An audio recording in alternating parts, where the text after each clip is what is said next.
Bienvenue sur le podcast du site cétacé.info, le site pour découvrir, s'informer et échanger sur les baleines, dauphins, cachalots, orques et marsouins. Aujourd'hui, on plonge dans un sujet assez étonnant, les couleurs inhabituelles chez les cétacés. On va parler de piébaldisme, d'albinisme.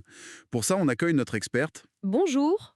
Oui, c'est un plaisir d'être là pour discuter de ces cas vraiment fascinants et assez rares. Alors, pour commencer, on entend ces termes. Piébaldisme, albinisme et parfois leucisme. Est-ce que vous pourriez nous éclairer un peu quelle est la différence en gros? Bien sûr, alors ce sont toutes des anomalies génétiques qui touchent la pigmentation, mais elles sont bien distinctes. Le piébaldisme d'abord, c'est une perte partielle de pigmentation. Ça donne des taches blanches bien nettes sur un fond coloré ou l'inverse, un peu comme des patchs si vous voulez. D'accord, des taches. Voilà. C'est lié à un souci pendant le développement de l'embryon, quand les cellules qui produisent la couleur, les mélanocytes, ne migrent pas correctement partout. Et point important, les yeux gardent leur couleur normale. Ok, donc partiel et yeux normaux pour le piébaldisme. Et l'albinisme? L'albinisme, là, c'est différent. C'est une absence totale ou quasi totale de mélanine. Du coup, l'animal est tout blanc ou très très pâle. Tout blanc. Oui. Et le signe vraiment distinctif, ce sont les yeux. Ils apparaissent roses ou même rouges. C'est parce que sans pigment dans l'iris, on voit les vaisseaux sanguins derrière. C'est souvent dû à un gène récessif. D'accord. Et ce fameux leucisme dont on entend parler aussi, souvent confondu, j'imagine. Exactement. Le leucisme, c'est encore autre chose. C'est une réduction générale de tous les types de pigments, pas juste la mélanine. Donc l'animal est plus pâle partout, parfois presque blanc.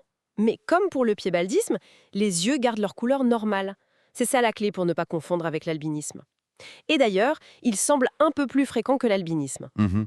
Et est-ce que ces conditions, piébaldisme et albinisme, sont fréquentes chez les cétacés? On a des exemples connus? Alors non, elles sont toutes les deux rares, voire même exceptionnelles pour le piébaldisme. Exceptionnels, à ce point. Oui, oui.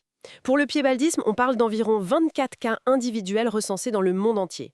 Et sur ces 24, seulement 6 ont été photographiés. Incroyable. On peut citer Speckles, un grand dauphin, observé en Australie en 2022, très tacheté. Ou alors, en France, dans le golfe de Gascogne, il y a eu un dauphin suivi pendant plusieurs années, probablement bleu et blanc, décrit comme quasi tout blanc, sauf la queue et quelques marques. Très peu d'observations donc.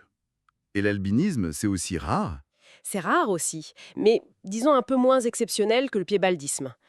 On l'a vu chez au moins 21 espèces de cétacés. Ah oui, quand même, 21 espèces. Oui, l'exemple le plus célèbre, c'est sûrement Migaloo. C'est ce rorqual à bosse tout blanc en Australie, découvert en 91. Il est tellement connu qu'il a sa propre loi de protection. Une loi pour lui tout seul. Absolument. Et il y a aussi Iceberg, une orque mâle albinos, vue en Russie. Ce qui est notable, c'est qu'il a atteint l'âge adulte. Important de préciser que ça n'a rien à voir avec des espèces naturellement bicolores ou blanches. Tout à fait. Il ne faut pas confondre. Le dauphin de commerçant, par exemple, il est noir et blanc, très contrasté.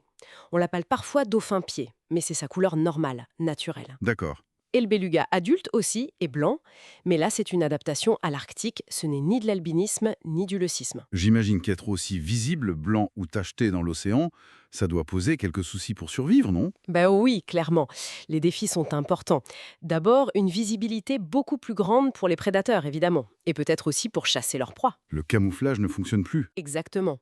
Pour les albinos, il y a en plus une grosse sensibilité aux UV. La mélanine nous protège du soleil, eux n'en ont pas ou très peu. Donc plus de risques de problèmes de peau, de brûlures, et puis il y a potentiellement des difficultés sociales, un risque de rejet par le groupe. Même si, bon, des cas comme Iceberg, l'orque russe, montrent qu'ils peuvent être bien intégrés. Mais globalement, oui, on pense que leur espérance de vie est souvent plus courte, surtout pour les albinos. Peu d'orques albinos, par exemple, arrivent à maturité. C'est quand même étonnant qu'ils arrivent à survivre malgré tout ça. Est-ce qu'on observe des adaptations, des stratégies? Oui, et c'est peut-être le plus intéressant, il y a des signes de résilience. Par exemple, ce dauphin piébald du golfe de Gascogne, il était décrit comme très farouche. Ah oui. Oui, ce comportement méfiant, ça pourrait être une adaptation pour compenser sa vulnérabilité, sa visibilité. Et le fait que plusieurs de ces individus rares, comme Iceberg ou Speckles ou ce dauphin français, atteignent l'âge adulte et semblent vivre normalement dans leur groupe, ça montre une capacité d'adaptation assez remarquable. C'est un contraste fort avec le beluga dont vous parliez, où là, la blancheur est un avantage. Exactement. Pour ces individus piébaldes ou albinos, c'est généralement un désavantage, contrairement aux espèces naturellement blanches. D'accord. Mais justement, l'étude de ces cas rares est très précieuse. Chaque observation nous apprend des choses sur la génétique, sur la flexibilité du comportement des cétacés, leur capacité à s'adapter, leur résilience face à des défis vraiment inhabituels. Donc, pour résumer un peu tout ça, piébaldisme et albinisme, ce sont des conditions génétiques rares. Le piébaldisme donne des taches, avec des yeux de couleur normale. L'albinisme, c'est une blancheur totale ou presque, avec des yeux roses ou rouges. C'est ça, et il faut bien les distinguer du leucisme, une pâleur générale mais avec des yeux normaux, et bien sûr des espèces naturellement colorées comme le beluga ou le dauphin de commerçant. Et même si ces couleurs inhabituelles posent de sérieux défis pour la survie, Oui, même si c'est un handicap la plupart du temps. les individus affectés montrent parfois une adaptation, une résilience assez surprenante. Tout à fait. Et peut-être que voir comment ces animaux, visiblement différents, interagissent avec leur environnement, avec les autres, ça nous donne une perspective unique sur l'intelligence, la complexité des sociétés de cétacés et leur capacité à gérer l'exception. Merci pour votre écoute. Retrouvez plus d'actualités sur cetacé.info et n'hésitez pas à vous abonner pour être alerté des prochains épisodes de notre podcast.